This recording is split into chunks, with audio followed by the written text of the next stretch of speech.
Wala pala silang pagkain. Wala kayong pagkain pala dito. Wala. Kaya pala kayo nandoon. Hala. Ano ang pangalan mo? Jinjin. Jinjin. Naghuhugas ka?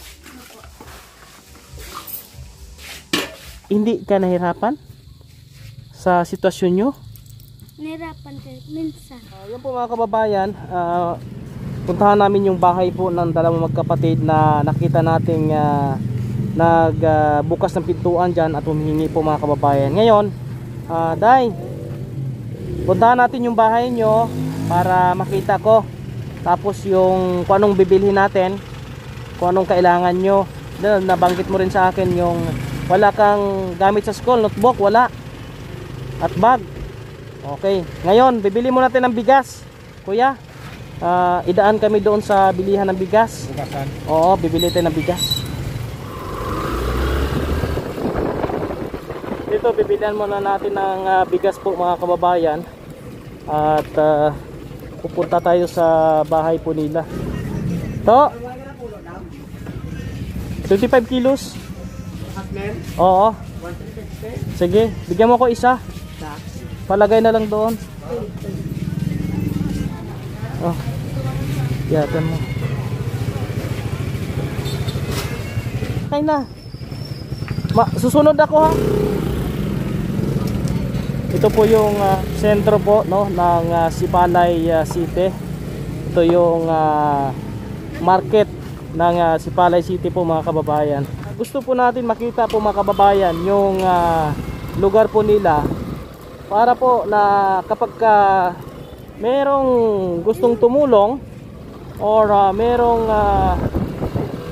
tulong tayo na ibibigay po ay mabilis po natin maihatid po mga kababayan. Sana sila ando na po mga kababayan no?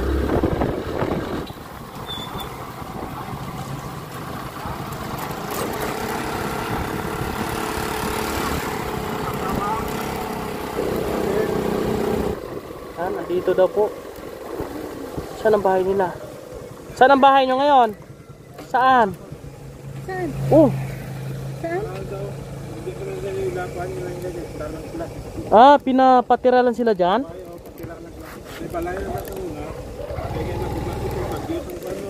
Ano, sira ng bagyo? Tingnan natin. Sige. Yeah. Tingnan natin yung bahay po nila. Para makita natin yung bahay po nila mga kabayan. Pinapatira lang sila dito kuya? Pinapatira lang sila? Hindi sa kanila? Oo naman. Saan? Ay, ito. Wala. Ayan. Day? Ay, grabe. Wala kayong ilaw? Ay, ito. Ito pong bahay po nila. Hala. Dito kayo. Tatlo kayo dito? Ha? Dalawa lang kayo? Si papa mo, anong oras umuwi? Alas 5. Alas 5. Saan yung kusina nyo? Nandun sa kabila. Dito sa likod? Opo. Dito? Opo. Ay. Kaninong bahay ito dito? Hindi po to sa amin. Pinatira lang kayo? Opo. Grabe. Kaya po pala nakikita ko sila doon sa may 7-Eleven. Wala pala silang pagkain. Wala kayong pagkain pala dito. Wala. Kaya pala kayo nandoon. Hala. Ano ang pangalan mo? Jinjin. Jinjin. Naghuhugas ka? Opo. Ikaw yung panganay? Hindi. Pang ilan ka? Ikalawa. Grabe, ang hirap pala ng buhay po talaga nila po mga kabayan. Ay, yung bigas, sa loob lang iano natin, ilagay. Sa loob, iano natin yon. Hindi mawala yan dyan. Hindi po. Grabe, buti napuntahan ko po dito. Ay, grabe. Tago mo lang dyan. Saan natin ilagay yan? Na hindi mawala. Hindi, walang pumapasok dito. Wala po. O sige, ilagay natin doon. Kaya ako na, mabigat iboy. Saan ko ilagay? Pwedeng din. Ito. Ay, grabe. Baka mabagsak yan. Yeah. Yeah. Grabe. Ang bahay po nila mga kabayan. Hindi kayo nababasa dyan pag naulan? Hindi. Tumutuloy din po. Tumutulo din? So si mama nyo ay nagpapadala naman? Hindi po. Buwan-buwan nagpapadala? Ano lang pala? Wala pa siyang sweldo. Anong trabaho ni mama mo doon? Sa bukid po. Ha? Nasa Manila, sa bukid ang trabaho? Nananapas ng tubo. Sa Manila yon? Matagal lang hindi umuwi dito? Opo. Sana makausap natin yung tatay nito, no? Kailan na kayo nag-enroll? Si Papa lang nagpa-enroll sa amin. Pero wala pa kayong mga gamit. Saan mga gamit nyo ngayon na bag? Ito po, ginagamit po Patingin? sa trabaho niya. Ginagamit niya sa trabaho niya. Ito rin ang ginagamit nyo sa school? Opo. Sus Maria Josep, grabe. Dalawa lang kayo nag-aaral? Ano ang gusto mong pang bilhin? Mga notebook Not- po sana. Notebook, Tsaka papel. papel, bag. Opo. Sige. Bibilhan ko kayo ng notebook, bag, tsaka papel. Ha? Grabe itong sitwasyon po nila mga kabayan. Kaya sila ay nandoon sa 7-Eleven. No, naghingi po mga kababayan. Antabayan nyo po mga kababayan, no, yung ating susunod na gagawin po dito. Bilhan natin sila ng gamit sa school. Babalikan po natin sila. Sa ngayon ay binila natin sila ng bigas at pinakain natin doon sa 7-Eleven kasi hindi pa daw sila kumain.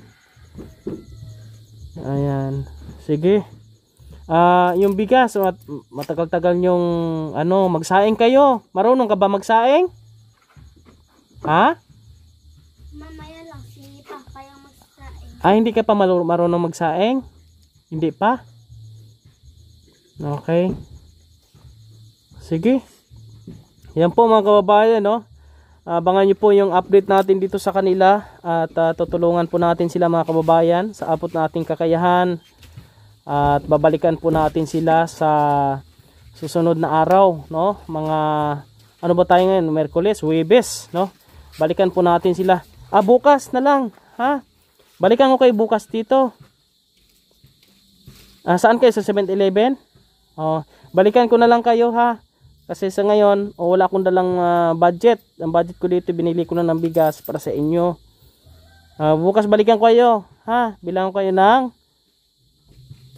bag. Okay, ano yung pangalan mo? Jinjin. Jinjin, ganda pa naman ni Jinjin, no? Pagka may may gamit, mag-aral na mabuti, ha? Ikaw, ano pangalan mo, be? LB. Si Jinjin po, saka si LB, ang ating pong nakita ngayon. Masipag ito, ha? Kasi gumagawa sila ng paraan. Hindi ka nahirapan sa sitwasyon nyo? Nahirapan kayo minsan. Pero gumagawa ikaw ng paraan para makakain kayo. Pinibigay ko po yung pera ko kay Papa para bilhan niya ng ulam. Ulam. Kabigas. Okay. Okay, mapakabait ka, Jinjin, ha? Ikaw din, ha? Mas okay manghingi kaysa magnakaw. Diba? Kaya saludo ako sa inyo. Mabutit nakita ko kayo. Baka ito yung way, ito yung paraan para matulungan kayo. Gaano na kayo katagal dito nakatira? Ilang Matagal na? Sige, sana maabutan ko dito si papa nyo. Anong oras si papa nyo na nandito? pwede din po siyang puntahan. Alam ko din kasi kung saan. Saan ang malayo dito? Sa sunod na lang pagka dito, maabutan ko siya sa umaga, nandito naman siya. Doon lang sa barangay 3. Sa barangay 3. Wala din po kasi kaming pera. Wala kayong pera. Tingnan mo may. Susunod ko na kayo bilhan ng gamit ha. Bili mo na kayo ng bili kayo ng ulam ha. Thank you. Tapos dito, lagyan ko to ng pwede mag-message dito si papa mo. Pwede din po. Dito lagay ko dito, idikit ko dito ha. Opo. Ako si Kuya Raymond. Babalikan ko kayo dito para ho ay bilang ko kayo ng gamit sa school. Ha? Mag-ingat kayo. Bye-bye. Bye-bye. Bye-bye.